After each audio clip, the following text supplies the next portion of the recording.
Hello students, last time આપણે શું જોયું હતું કે પોટેન્શિયોમીટર શું છે. પોટેન્શિયોમીટર શું છે લાસ્ટ લેક્ચરમાં પોટેન્શિયોમીટર શું છે, એનો સિદ્ધાંત શું છે, કઈ રીતના કામ કરે છે, અને પછી આપણે જોયું તો એના ઉપયોગોમાં પહેલો ઉપયોગ જે હતું EMF ની સરખામણી. ઓકે, તો EMF ની સરખામણી આપણે જોઈ. એમાં આપણે એક સૂત્ર મેળવ્યું હતું ε1 / ε2 L1 / N2. બધાને યાદ હશે. ઓકે, જ્યારે ε1 કનેક્ટેડ હોય ત્યારે જે છે L1 તટસ્થ બિંદુનું અંતર હોય છે અને ε2 કનેક્ટેડ હોય ત્યારે N2 એ તટસ્થ બિંદુનું અંતર હોય છે. આવું આપણે જોયું લાસ્ટ લેક્ચર.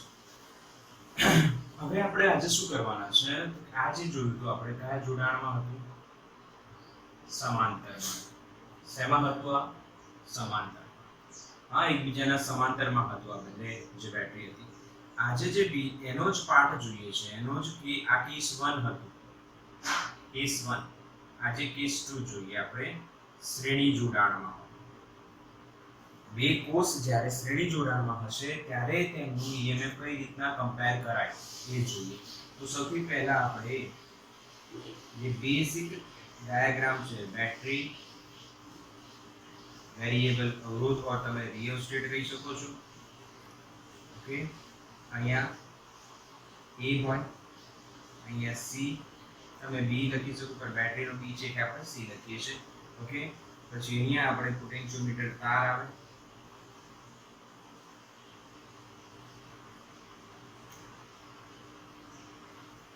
ઓકે, અહીંયા મેટલ કોન્ટેક્ટ આવશે.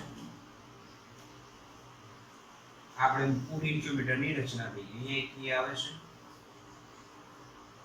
E1, એટલે હવે બે કી આવશે એટલે E1 આપણે એને કહીએ. ઓર વી કેન સિમ્પલી તમે એક જ રાખો તો બી ચાલે, કી. ઓકે, અને ઓન કરશો એટલે પ્રવાહનું વહન સ્ટાર્ટ થઈ જશે.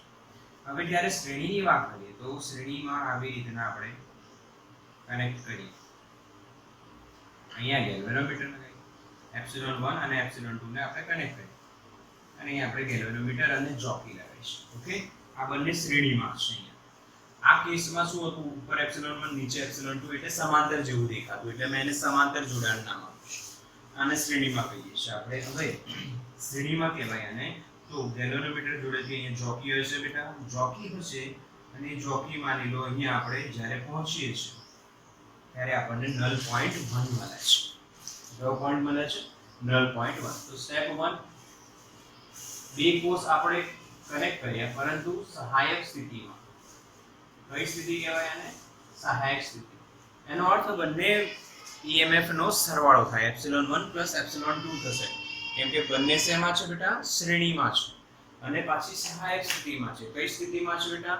સહાયક સ્થિતિમાં છે. કઈ સ્થિતિમાં? સહાયક સ્થિતિમાં. સહાયક સ્થિતિમાં શું થશે? બંનેનો સરવાળો. બીજી સ્થિતિ આવે વિનાશક સ્થિતિ. વિનાશક સ્થિતિ એટલે એક સીધું હોય એટલે પ્લસ માઇનસ, પછી પ્લસ માઇનસ એટલે સહાયક, પણ આ માઇનસ પ્લસ હોય તો વિનાશક થઈ જાય, તેમાં બાદબાકી થાય. સહાયક સ્થિતિમાં આપણને નલ પોઈન્ટ મળે છે. નલ પોઈન્ટ કયો મળે છે? એટલે તટસ્થ બિંદુ કયો મળે છે? આપણને મળે છે N1. તટસ્થ બિંદુ કયો મળે છે આપણને? N1. અને જે N1 જે લંબાઈ છે તટસ્થ બિંદુની, અંતર જે છે એથી એ માની લો N3 છે. ઓકે, હવે આ પોટેન્શિયોમીટર સંતુલિત અવસ્થામાં છે એવું આપણે કહી શકીએ છીએ, અને સંતુલિત અવસ્થામાં હશે, ધ્યાન આપજો, તો કિર્ચોફનો બીજો નિયમ લાગશે. અહીંયા લૂપ લઈ દઈએ, A ε1 ε2 G N1 A. Clear? તમે ε1 ε2 ન લખો તો બી ચાલે, A G N1 A. આમાં કિર્ચોફનો સેકન્ડ રૂલ લગાવીએ, KSR લગાવીએ, તો બેટા શું થાય? તો સીધો હિસાબ લખો, ε1 ε2 -5L1. આ બેનો વોલ્ટેજ એ આના વોલ્ટેજ બાદબાકી કરવાની. લૂપ તમે લેશો તો જો આ તમે ધન લીધું તો આનો જે વોલ્ટેજ હશે PD હશે એ N1 નો એ માઈનસ આવશે, ઇઝ ઇક્વલ્સ ટુ શું થશે? 0. અચ્છા, ગેલ્વેનોમીટર નો PD લખવો હોય તો શું લખશો? 0. જો આનો PD ε1 ε2, આમાં Ig બરાબર તટસ્થ બિંદુ મળે એટલે Ig શું થઈ જશે? 0. Ig 0, તેનો PD શું થઈ ગયું? 0. પછી અહીંયા આવીએ તો અહીંયા શું થાય બેટા? -5L1 કેમ કે આને આપણે પ્લસ લીધું છે તો આને આપણે માઈનસ લેવું પડશે, અથવા આને માઈનસ લો તો આ પ્લસ થઈ જશે. હવે આપણો આન્સર સોરી અહીંયા L3 આવશે બેટા, L3 છે. આની જે લંબાઈ છે એ n1 ની આપણે L3 માનીશું. epsilon1 + epsilon2 = 5L3 આપણને મળી જશે સમીકરણ નંબર 1. એટલે ટૂંકમાં તમે આ જ સર્કિટને એવી રીતના બી વિચારી શકો છો. જો આ an1 ની સમાંતરમાં જોડાયેલા છે, સમાંતરમાં વોલ્ટેજ સરખા હશે, Ig 0 છે એટલે પ્રવાહ વહેતો નથી એટલે આના EMF જ ગણવા. યાદ કરો જ્યારે પ્રવાહ ન વહે ત્યારે બેટરીના EMF જ એના ટર્મિનલ વોલ્ટેજ થઈ જશે. તો આ બે ટર્મિનલ વચ્ચેનો જે વોલ્ટેજ છે એ epsilon1 + epsilon2 થાય. એ કોના બરાબર થાય? an1 ના PD. હવે an1 નું PD શું? તો an1 ની લંબાઈ L3 લીધી આપણે. આપણને ખબર છે લાસ્ટ લેક્ચરમાં આપણે વ્યાખ્યાયિત કર્યું હતું phi એટલે શું? એકમ લંબાઈ દીઠ અવરોધ. એકમ લંબાઈ દીઠ અવરોધ phi છે તો L3 લંબાઈમાં આ an1 ની લંબાઈ L3 છે, L3 લંબાઈમાં વોલ્ટેજ કેટલો થાય? phi L3. એટલે epsilon1 + epsilon2 એ an1 ની સમાંતરમાં હોવાથી બંનેના વોલ્ટેજ સરખા થાય. તમે આ ન લગાવો તો પણ આ ડાયરેક્ટ તમે આઈડિયા વિચારી શકો છો. Okay done. સ્ટેપ 2 માં શું હોઈ શકે બેટા? સહાયકની જગ્યાએ કઈ સ્થિતિ હોય? વિનાશક સ્થિતિ. વિનાશક સ્થિતિ માની લો આ ઊંધું છે, આવું ઊંધું લગાય આવી રીતના જો વિનાશક સ્થિતિ. એનો મતલબ સરવાળો નહીં, હવે શું થશે? બાદબાકી થશે. પ્રક્રિયા એની એ જ રહેશે કે હવે તમે નલ પોઈન્ટ શોધવા માટે, કેમ કે હવે આની વેલ્યુ બદલાઈ ગઈ. પહેલા epsilon1 + epsilon2, હવે શું છે? epsilon1 - epsilon2. વેલ્યુ બદલાઈ ગઈ. વેલ્યુ બદલાઈ ગઈ તો નલ પોઈન્ટ બદલાઈ જશે. માની લો આપણને નલ પોઈન્ટ અહીંયા મળે છે બેટા n2.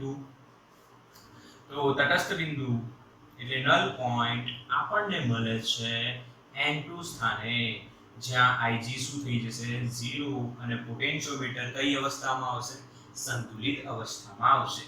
અને અહીંયા an2 જે અંતર છે an2 એ માની લો L4 છે બેટા, L4 છે. અહીંયા 3 અહીંયા 4 છે. સિમિલરલી હવે લૂપની જે ઇક્વેશન થશે, લૂપ શું થશે?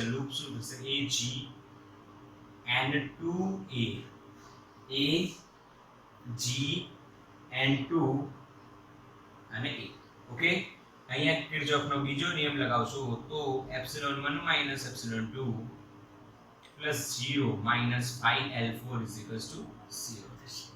આ કેના બેટા ક્લિયર? આ કેમનું થયું તો કે આના PD epsilon1 - epsilon2, આનું PD 0 અને an2 નું PD 5L4 થાય. એટલે આની લંબાઈ કેટલી છે? L4 છે અને એકમ લંબાઈમાં અવરોધ 5 છે એટલે 5 * લંબાઈ એટલે PD મળી ગયું. અચ્છા, હવે તમે એવું વિચારશો સર તમે કેમ epsilon1 - epsilon2 કર્યું, કેમ epsilon2 - epsilon1 ન કર્યું? આપણે અહીંયા ધારી લીધું કે epsilon1 એ epsilon2 કરતા મોટા છે. ઓકે, જે મોટા હોય એમાંથી નાનો બાદ કરવાનો, બીજું કશું નથી. ઓકે, હવે epsilon1 - epsilon2 = શું મળશે? 5L4. ઇક્વેશન નંબર 2 થઈ.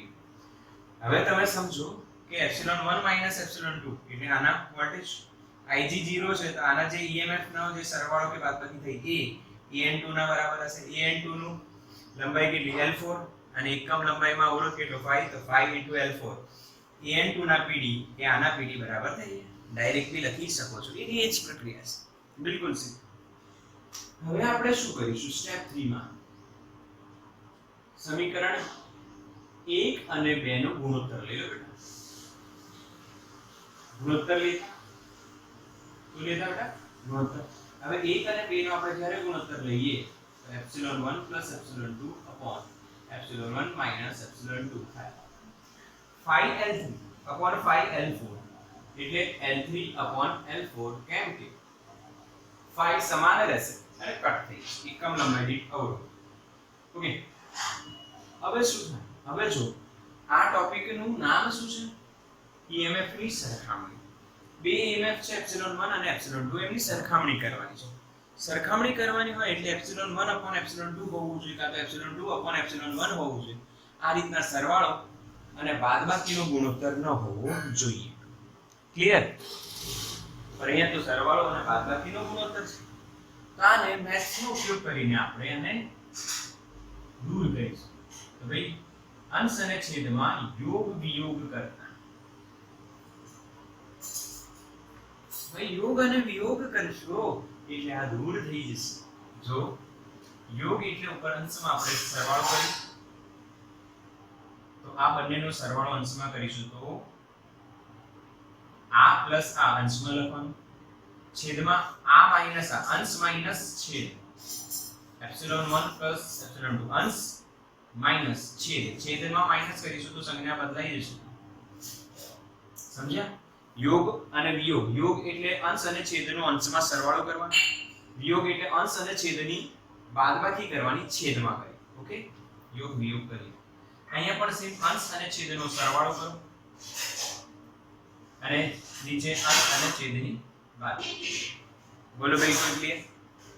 હા કે હવે તમે જોશો કે જે એપ્સિલોન 2 છે ઉપર કટ થશે, નીચે એપ્સિલોન 1 કટ થશે. Epsilon 1 plus epsilon 1 2 epsilon, epsilon 2 plus epsilon 2 epsilon is equals to L3 plus L4 upon L3 minus L4. 2 cut. આ છે આપણો જવાબ. Epsilon 1 by epsilon 2 is equals to L3 plus L4 upon L3 minus L4. આ છે answer. EMF ની સરખામણી જ્યારે શેમાં હોય? શ્રેણીમાં. હવે અહીંયા તમારે એક વસ્તુ નોટ કરવાની છે કે L3 શું છે? સહાયક સ્થિતિમાં તટસ્થ બિંદુનું A થી અંતર. L4 શું છે? વિનાશક સ્થિતિમાં તટસ્થ બિંદુનું A થી અંતર. આ ક્લિયર છે. એપ્સિલોન 1 અને એપ્સિલોન 2 તો જે EMF છે એ જ. ઓકે, આ થઈ ગયું કમ્પેરિઝન. પહેલા જેને આપણે સમાંતરમાં કર્યું હતું ત્યારે શું હતું યાદ કરો? પહેલા જે મેં લખ્યું હતું લેક્ચર સ્ટાર્ટ થતા પહેલા, અને આમાં શું થાય છે? જો સરવાળો છેદમાં બાદબાકી. એનું કારણ તમને ખબર પડી એટલે આને તમારે નોટ કરી લેવું બરાબર અને સ્ક્રીનશોટ લઈ લો બેટા. ઓકે, હવે બેટા આપણે પોટેન્શિયોમીટરનો ઉપયોગ જોઈએ બીજો. પહેલામાં આપણે શું જોયું? કોષોની સરખામણી, EMF ની સરખામણી, કોષના EMF ની સરખામણી સમાંતર અને શ્રેણી બે પાર્ટમાં જોયું.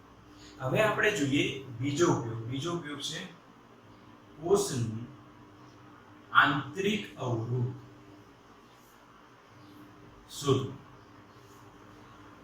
કઈ રીતના શોધે? કોષનો આંતરિક અવરોધ જેને આપણે સ્મોલ r વડે લખીએ દર્શાવીએ છીએ, સ્મોલ r, ઇન્ટરનલ રેઝિસ્ટન્સ. એ કઈ રીતના શોધો? તો એ જ બેઝિક આકૃતિ બધે રિપીટ થશે. ઓકે, અહીંયા R, અહીંયા બેટરી. ઓકે, આ રીતના આપણે ત્રણ પાર્ટ બનાવીએ છીએ. ઓકે, અહીંયા A છે, અહીંયા B ને હવે C છે, અહીંયા કળ છે, અહીંયા મેટલ કોન્ટેક્ટ છે. યાદ કરો, વારંવાર દોરતી બેટા, યાદ રહી જાય, બોર્ડ માટે યુઝફુલ હશે. જે નીટ માટે કન્સેપ્ટ આપણને આવડવું છે. હવે જે કોષનો આંતરિક અવરોધ શોધવાનો છે, એક કોષને આપણે એ સાથે કનેક્ટ કરીએ છીએ, એપ્સિલોન. ઓકે, આમ કનેક્ટ કરીએ છીએ અને એની જોડે અહીંયા ગેલ્વેનોમીટર આપણે કનેક્ટ કરીએ છીએ. ઓકે, ચોકીફાઈ છે અહીંયા. હવે અહીંયાથી એક સમાંતર જોડાણ લઈને તમારે એક રેઝિસ્ટન્સ બોક્સ અને એક કી જોઈન્ટ કરવાની સમાંતર. કી 2 કહ્યું અને કી 1 કહ્યું. રેઝિસ્ટન્સ બોક્સ એટલે અવરોધ પેટી. એટલે એક પેટી ટાઈપ હોય, બોક્સ ટાઈપ હોય, એમાં જુદી જુદી સ્વિચીસ હોય, કળ હોય. એ કળને તમે જેને કાઢશો એટલો તમને અવરોધ આપશે એટલે એને અવરોધ પેટી કહેવાય. અવરોધ પેટી, રેઝિસ્ટન્સ બોક્સ, રેઝિસ્ટર બોક્સ એવું બી કહી શકો. ક્લિયર છે? આ રેઝિસ્ટન્સ બોક્સ છે અને આ સ્વિચ છે જે સમાંતરમાં જોઈન્ટ કરીશું. ઓકે, આ આકૃતિ છે કે કઈ રીતના બેટરીનો આંતરિક અવરોધ મળશે. ઓકે, તો લેટ્સ સ્ટાર્ટ. કઈ રીતના આ મળે છે સમજ. ઓકે, તો સૌથી પહેલી સ્ટેપ શું? સ્ટેપ 1. તો સ્ટેપ 1 છે તો ભાઈ K1 તો ઓન જ રાખવાની છે, મેઇન સ્વિચ કહેવાય. આ બંધ કર દો તો પોટેન્શિયોમીટર વર્ક જ ના કરે, બીકોઝ કરંટ વહે જ નહીં ને, પ્રવાહ વહે જ નહીં. અને K2 ને ઓફ રાખો. આ K2 ને ઓફ રાખો. ઓફ રાખી એટલે આ સર્કિટમાં નથી, એટલે અહીંયા લખી દઉં રેઝિસ્ટન્સ બોક્સ છે, અવરોધક પેટી છે, એ સર્કિટમાં નથી. ખાલી કોણ છે? એપ્સિલોન. ઓકે, સમજો. હવે આપણે શું કર્યું? હવે આપણે જોકીને ફેરવી ગયું. જોકીને ફેરવી પોટેન્શિયોમીટર તાર પર અને તટસ્થ બિંદુ મેળવ્યો. તટસ્થ બિંદુ આપણને મળ્યું n1. ત્યારે ગેલોરીમીટરમાંથી વહેતો પ્રવાહ શું થઈ જશે? 0. Ig બરાબર શું બની જશે? 0. ગેલોરીમીટર કરંટ 0 થઈ જશે અને પોટેન્શિયોમીટર સંતુલિત અવસ્થામાં આવી જશે. પોટેન્શિયોમીટર જ્યારે સંતુલિત અવસ્થામાં આવી જાય છે ત્યારે એ n1 ની લંબાઈ માની લો n1 છે. a થી n1 ની લંબાઈ. ઓકે, હવે તમને ખબર છે, હું કહીશ કે એક લૂપ લઈ લો a g n1 a, અને આના જે પીડી છે, આ બે છેડા વચ્ચેનો પીડી કેટલો થાય? એપ્સિલોન, કે આ તો છે જ નહીં. એ an1 ના પીડી બરાબર થાય એટલે ડાયરેક્ટ હું લખું છું બેટા એપ્સિલોન બરાબર પાઈ l1. હા કે નહીં? સમજ્યા કે નહીં સમજ્યા? એ તમે ફરી એક અહીંયા લૂપ લેશો a g n1 અને a. આ લૂપ જે લેશો એ લૂપમાં તમે કિર્ચોફનો કયો રૂલ લગાવશો? બીજો. એટલે એપ્સિલોન, આના પીડી 0, આનું -5 l1 0 લખી નાખો જો તમારી ઈચ્છા હોય તો. લૂપ લેવાની બેટા કઈ? a g n1 a. કિર્ચોફનો કયો રૂલ લગાવીશું? બીજો. એપ્સિલોન +0, આનું એપ્સિલોન, આનું 0, -5 l1 0. માટે એપ્સિલોન બરાબર શું થાય? 5 l1. Equation number 1. એ જ પ્રોસેસ છે બેટા, સેમ ટુ સેમ. ઓકે, ખાલી અહીંયા આ સર્કિટમાં નથી, એટલે ખાલી આ સિમ્પલ સર્કિટ જે પહેલા કેસમાં જોયું એવું છે. ઓકે, હવે સ્ટેપ 2. તો બેટા K1 તો ઓન જ રાખો, બટ હવે તમે K2 ને ઓફ કરી દો. સોરી, ઓન કરી દો. K2 ને ઓન કરી દો. પહેલા ઓફ હતું, હવે K2 ને આપણે ઓન કરી દેવાનું. K2 તમે ઓન કરશો એટલે રેઝિસ્ટન્સ બોક્સ, અવરોધ પેટી પિક્ચરમાં આવી જશે. હવે ધ્યાન આપજો, અહીંયા અવરોધ પેટી જ્યારે પિક્ચરમાં આવશે ત્યારે શું થશે એ સમજવાનું છે. ફરી આપણે ગેલ્વેનોમીટર જોડે જોડેલી જોકીને આને ફેરવીએ અને માની લો અહીંયા આપણને તટસ્થ બિંદુ n2 મળે છે. ઓકે, હવે n2 મળ્યા. પહેલા કેટલું મળ્યું હતું? n1. હવે મળ્યા n2. તો હવે તટસ્થ બિંદુ આપણને મળ્યા n2, એટલે Ig થઈ ગયા 0 અને એ n2 આપણને મળે છે n2. હવે મારી વાત સમજજો. હવે શું થશે? આ સર્કિટ અહીંયા બંધ ગાળો બનાવે છે, એટલે આમાંથી પ્રવાહ વહે છે. આમાંથી પ્રવાહ વહે તો આનો જે આંતરિક અવરોધ છે એમાંથી પણ પ્રવાહ વહે અને વિદ્યુત સ્થિતિમાનનો તફાવત એમાં IR મળે. તો આપણે સમજ્યા છે આ વસ્તુ, કોષના જે કન્સેપ્ટ હતા એ આપણે સમજેલા છે. જ્યારે કોઈ કોષમાંથી પ્રવાહ ન વહે ત્યારે તેનો પીડી EMF થઈ જાય. પરંતુ હવે અહીંયા કોષમાંથી ભલે Ig 0 છે પણ અહીંયા તો પ્રવાહ વહે છે, અહીંયા નથી. અહીંયા પ્રવાહ વહે છે, અહીંયા પ્રવાહ વહે છે. તો આ બે છેડા વચ્ચે એનો કયો વોલ્ટેજ આવશે બેટા? Terminal voltage. તો હવે તમે ફરી લૂપ લેશો same to same a g n2 a અને કિર્ચોફ સેકન્ડ રૂલ લગાવો બેટા. તો આના વોલ્ટેજ હવે v લખાશે પ્લસ આના 0 લખાશે અને -5l2 0. તો v બરાબર શું થશે? 5l2. Equation number 2.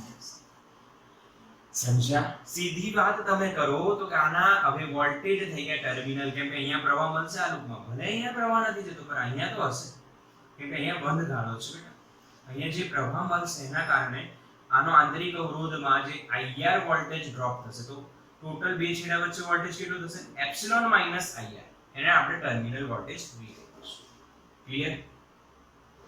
ઓકે, હવે સ્ટેપ 3 સમજો કે રેઝિસ્ટન્સ બોક્સ નથી એટલે આ ગેલ્વેનોમીટર જોડે કનેક્ટેડ છે એટલે આમાંથી પ્રવાહ નથી વહેતો જ્યારે તટસ્થ બિંદુ મળે છે આપણને ત્યારે પ્રવાહ ન વહે ત્યારે એપ્સિલોન બરાબર phi l EMF આવે પરંતુ જ્યારે અહીંયા રેઝિસ્ટન્સ બોક્સ તમે કનેક્ટ કરી દો ત્યારે અહીંયા પ્રવાહ વહે છે અહીંયા નથી વહેતો પણ આમાં તો વહે ને આમાં વહે એટલે આના વોલ્ટેજ ટર્મિનલ થશે કે અહીંયા આનો આંતરિક અવરોધ દર્શાવીએ તેમાંથી પ્રવાહ અહીંયા મળશે અને આમાં વોલ્ટેજ ડ્રોપ થશે એપ્સિલોન માઈનસ IR એટલે શું મળશે ટર્મિનલ હવે સમીકરણ 1 અને 2 નો ગુણોત્તર લો બેટા તમે આ બે નો ગુણોત્તર લેશો તો તમને મળશે epsilon by v is equals to 5l1 upon 5l2 એટલે l1 by l2 મળશે 5l1 upon 5l2 5 કટ કરી દો l1 by l2 આપણને મળી છે હવે શું તો તમને ખબર છે કે ઓહમના નિયમ અનુસાર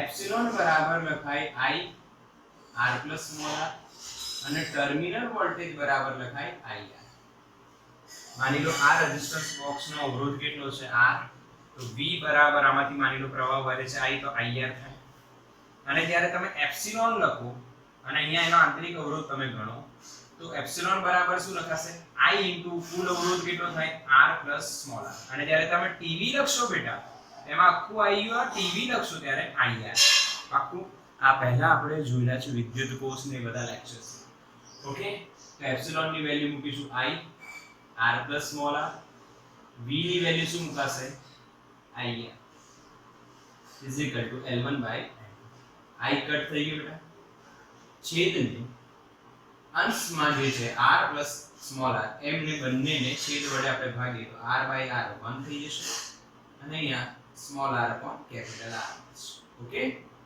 is equals to L1 by L2 હવે સિમ્પલ સોલ્વ કરવાનું છે તમારે આંતરિક અવરોધ શોધવાનો છે 1 આ બાજુ જશે r upon r L1 by L2 minus 1 r બરાબર શું થશે capital R L1 by L2 minus 1 આ છે આન્સર એટલે પ્રેક્ટિકલી તમે ખાલી L1 અને L2 શોધી લીધા અને રેઝિસ્ટન્સ બોક્સનો તમને અવરોધ R ખબર હોય તો તમે ડાયરેક્ટલી લખી શકો છો બેટા ક્લિયર કે નહીં આ કે ના સમજણ પડે છે ને બોલો બેટા ક્લિયર ને હા અચ્છા હવે આને યાદ રાખવાની ટ્રીક જુઓ રેઝિસ્ટન્સ બોક્સનો અવરોધ L1 by L2 L1 શું છે જ્યારે રેઝિસ્ટન્સ બોક્સ જે છે પિક્ચરમાં ન હોય ત્યારે નલ પોઈન્ટની જે તેથી જે અંતર છે એ છે લંબાઈ ઓકે અને L2 શું છે જ્યારે રેઝિસ્ટન્સ બોક્સ પિક્ચરમાં હોય એટલે એને કનેક્ટ કર્યો હોય ત્યારે જે નલ પોઈન્ટ છે તટસ્થ બિંદુ છે એની લંબાઈ એટલે L1 એટલે શું યાદ રાખો ભૂલ ન પડે જોજો MCQ માં ભૂલ ન પડવી જોઈએ L1 upon L2 L1 શું જ્યારે R પિક્ચરમાં ન હોય એટલે આ સ્વિચ ઓપન હોય અને જ્યારે R પિક્ચરમાં હોય એટલે સ્વિચ ક્લોઝ હોય ત્યારે તટસ્થ બિંદુની લંબાઈ શું મળે બેટા L ઓકે તો અહીંયા આપણા બધા ઉપયોગ આના ક્લિયર થઈ જાય છે પોટેન્શિયોમીટરના ઓકે તો પોટેન્શિયોમીટર આપણને ક્લિયર થઈ ગયું હવે શું તો આના આપણે એક લોજિકલ કન્સેપ્ટ બનાવીએ પોટેન્શિયોમીટર જે આપણે જોયું એમાં એના સિદ્ધાંત માટેનું સૂત્ર શું એપ્સિલોન ρl ને નાની હોટલ એપ્સિલોન ને નાની હોટલમાં લઈ ગયા યાદ છે શોર્ટકટ એના સિદ્ધાંતનું પછી એના ઉપયોગ આવે એમાં બે ઉપયોગ આવે એક epsilon 1 by epsilon 2 L1 by L2 શ્રેણી કે સમાંતર શ્રેણીમાં શું આવે epsilon 1 by epsilon 2 is equals to L3 plus L4 upon L3 minus L4 clear છે બેટા હા કે ના અને છે આંતરિક અવરોધ શોધવાનું હતું એમાં R into L1 by L2 minus 1 એટલે આપણો એક ચાર્ટ બની જાય કે પોટેન્શિયોમીટર શું છે હવે આના પરથી I મળી જાય આને હટાવી દો એટલે જે વસ્તુ બચી જે ટર્મ બચી એક પ્રવાહ છે ક્લિયર અને આના પરથી સિગ્મા પણ મળી જાય કયું પ્રચલન હતું વિદ્યુત સ્થિતિમાન પ્રચલન VL by L બધી વેલ્યુ આના પરથી મળી જશે તો આવી રીતના તમે શોર્ટમાં બધા ઇક્વેશન એરેન્જ કરીને તૈયારી કરી શકો છો. સ્ક્રીનશોટ લો બેટા. તો બેટા અહીંયા આપણું પોટેન્શિયોમીટર જે છે ટોટલ થિયરી પોટેન્શિયોમીટરની ઓવર થઈ જાય છે. હવે આપણે એનો એક એક્ઝામ્પલ જોઈએ. ચોપડીમાં એનસીઈઆરટીમાં 3.10 ઉદાહરણ છે એ સમજીએ. આ કઈ રીતના એને સોલ્વ કરીશું. તો રકમ શું આપી છે એ જુઓ કે V વોલ્ટેજ છે, આ બે છેડા વચ્ચે V વોલ્ટેજ છે, એની સાથે સમાંતરમાં એક અવરોધ કહી શકાય, અવરોધ લગાવેલો છે R0. ઓકે, આ A છે અને આ C બિંદુ છે. ઓકે, હવે શું થાય છે કે ભાઈ અહીંયાથી એક વાયર લઈને એક અવરોધ R કનેક્ટ કરેલું છે B બિંદુ. ઓકે, એક અવરોધ R કનેક્ટ કરેલું છે B બિંદુ. ક્લિયર કરજો બેટા. તો બેટા એક R અવરોધ છે સમાંતરમાં અહીંયા A અને B વચ્ચે કનેક્ટેડ છે. આ રીતના વાયર આપું છું. હવે એવું કીધું છે જે B છે એ R0 નું મધ્ય બિંદુ છે. તો આ જે R છે એની એક્રોસમાં માની લો PD કેટલું છે V1 એ શોધવાનું છે. R ના એક્રોસમાં PD શોધવાનું છે. અચ્છા, સમજ પડી ગયું છે. V પોટેન્શિયલ ડિફરન્સ છે. ઓકે, V શું છે પોટેન્શિયલ ડિફરન્સ છે. R0 અવરોધ છે. પોટેન્શિયોમીટર તારનો અવરોધ તમે કહી શકો છો. એના મધ્ય બિંદુ પર B પરથી એક R E સાથે કનેક્ટેડ છે. આ R નું PD શોધવાનું છે. R નો PD શોધવાનું છે. તો બેટા અહીંયા મધ્ય બિંદુ છે. તો તમે આ આકૃતિને, આ સેમ આકૃતિને આ રીતે ડ્રો કરી શકો છો. ધ્યાન આપજો, વિચારવું જરૂરી છે. બસ લોજિક થોડુંક તમે કરેક્ટ કરો. આને મધ્ય બિંદુ છે B, આપણે આને અડધું અડધું કરી દઈએ તો ચાલે ને. હવે B પર કયો અવરોધ કનેક્ટ છે? R અવરોધ કનેક્ટ છે. આવું થઈ ગયું. આ જ સર્કિટ છે. હા કે ના? IC થઈ. હવે R નો PD એટલે AB નો PD. AB નો PD એટલે કે આ ટોટલ જે અવરોધ હશે એનો PD. એટલે સમાંતર જોડાય છે તો આનો PD કે ટોટલ નો PD, બધો PD સમાન જ હોય સમાંતર. તો આનો સમતુલ્ય અવરોધ આપણે શોધી લઈએ R1. ધ્યાન આપજો. અને આમાંથી વહેતો પ્રવાહ માની લો કેટલો છે I. તો I R1 કરશો એ આખા આ A અને B વચ્ચેનો PD કહેવાય. આગે ના બેટા, ફરી એકવાર સમજો. R નો PD એટલે AB અથવા R નો PD અથવા R0/2 નો PD, બધા PD સરખા છે. એટલે સમાંતરમાં છે. એટલે આપણે આ સમાંતરનું સમતુલ્ય શોધવાનું R1. અહીંયાથી વહેતો પ્રવાહ I શોધવાનો. I R1 કરશો એટલે આ AB વચ્ચેનો PD મળી જશે. તો સૌથી પહેલા આપણે શું કરીશું એ જો કે A અને B વચ્ચે સમતુલ્ય અવરોધ શોધીશું. શું શોધીશું? સમતુલ્ય અવરોધ. R1 બરાબર સમાંતર છે એટલે 2 છે એટલે ઈઝીલી તમે R ગુણ્યા R0/2 ગુણાકાર છેદમાં સરવાળો. ઓકે, હવે લસા લઈ લો. R0 2R R2R plus R0 કઈ રીતના થયું? આ 2 અહીંયા ગયું 2R plus R0 લસા લીધું, નીચે 2 અહીંયા બી નીચે 2 છેદના જે 2 છે એ કટ થઈ જશે એટલે આન્સર આવશે R. ઓકે, આપણો R1 આનો પરિણામી અવરોધ આપણને મળી. હવે પરિપથમાંથી પ્રવાહ I શોધી કાઢી. I બરાબર શું મળશે? I બરાબર આપણને મળશે, ધ્યાન આપજો, કુલ વોલ્ટેજ અપોન કુલ અવરોધ ઓહમના નિયમ અનુસાર. કોના નિયમ અનુસાર? ઓહમના નિયમ અનુસાર. કુલ વોલ્ટેજ V છે અને કુલ અવરોધ કેટલો થાય? તો આ R1 અને R0/2 તો આ બંને શ્રેણીમાં થાય એટલે R1 R0/2. આનો લસાઅ તમે લો તો 2V 2R1 R0. R1 ની વેલ્યુ હું મૂકતો નથી અત્યારે. આ I મળી ગયું. ક્લિયર છે? હા કે ના બેટા? સમજ. I મળી ગયો. શું મળી ગયો? I મળી ગયો. હવે A અને B વચ્ચે PD એટલે R નો PD, R નો PD સમાન જ થાય. શું થશે I એને V1 નામ આપ્યું તો I * R1 આનો અવરોધ R1 છે અને એમાંથી પ્રવાહ I વહે છે તો I * R1 એનો PD થઈ જશે બેટા I ની વેલ્યુ 2V આ કે ના 2V 2R1 R0 * R1 છે હવે તમે R1 ની વેલ્યુ મૂકો શું મૂકો R1 ની વેલ્યુ મૂકો અને સોલ્વ કરો અને આન્સર આવી જશે બિલકુલ સિમ્પલ R1 ની વેલ્યુ મૂકી દઈએ તો 2V / 2 R1 ની વેલ્યુ શું છે R * R0 / 2R R0 બેટા પ્લસ R0 આ I ની વેલ્યુ જે અહીંયા છે ઠીક છે આપણે અહીંયા મૂકી છે R1 ની વેલ્યુ R1 ની વેલ્યુ આવી R * R0 / 2R R હવે તમે જોશો અહીંયા લસા લઈશું શું લઈશું બેટા લસા આ લસા શું થશે એ સોલ્વ કરો પહેલા 2V / 2R R0 પ્લસ અહીંયા મલ્ટીપ્લાય થશે 2R R0 plus R0 * R0 R0 square upon 2R plus R into R R0 upon 2R plus R આ બંને સમાન છે એટલે કટ થઈ જશે હવે શું થશે 2R R0 into V આ મલ્ટીપ્લાય થઈ નીચે 2 plus 2 4R R0 plus R0 નો